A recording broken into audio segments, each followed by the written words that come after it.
Arizona Court of Appeals ignores urgency of Abe Hamadeh's election lawsuit, rejects request to expedite the appeal. Yeah, guys. It was called by 280 votes. 280 votes is like almost 1,000 that hasn't even been considered yet, and they're just slow walking this. Yeah, Arizona Court of Appeals has denied requests for an expedited briefing schedule in Abe Hamadeh's lawsuit to overturn 2022. Yeah, of course, because two of the three judges were Democrat appointed.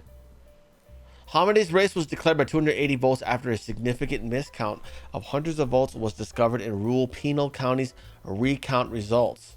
It is the closest race in Arizona with over 2.5 million votes cast. The newly discovered evidence of uncounted ballots and voter disenfranchisement across the state was intentionally withheld by Katie Hobbs at Abe's first trial. Additionally, Maricopa did not provide provisional ballot information until after trial information that had it been timely provided, we would have been able to address these problems we found at the trial, said Hamadeh's lawyer, Jen Wright. Nearly 10,000 ballots were not counted due to provisional ballot and voter registration. So there's 10,000 that are not counted. Wow. Okay, yeah, that's definitely going to overturn that. Additionally, voting machines' failure with a 60% polling locations disenfranchised thousands of Republican election day voters in a race called by less than 300 votes. How do you call this a fair election?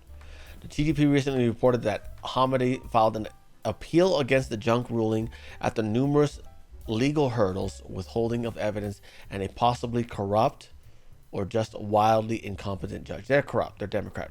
Two of the three are Democrat appointed. Now, despite the urgency of the case, 10 months into the illegitimate attorney general's term, the Court of Appeals has denied an expedited appeal. Hamadeh questioned this decision on X, reminding everybody that this is the closest race in Arizona's history and evidence was hidden in the first trial. It says here, he writes, Carrie Lake was granted an expedited briefing schedule when she filed her appeal, yet we're not. The closest race in Arizona history with the biggest recount discrepancy in history is getting delayed and the evidence buried. The court gave Carrie Lake an expedited appeal in her election lawsuit earlier this year, which they later denied before their decision was reversed by the Arizona Supreme Court. It is unclear why Hamadeh will not be afforded the same privileges in his extremely tight race. Perhaps the far-left courts do not want the Attorney General's office investigating election day fraud under AG Hamadeh. Oh, probably.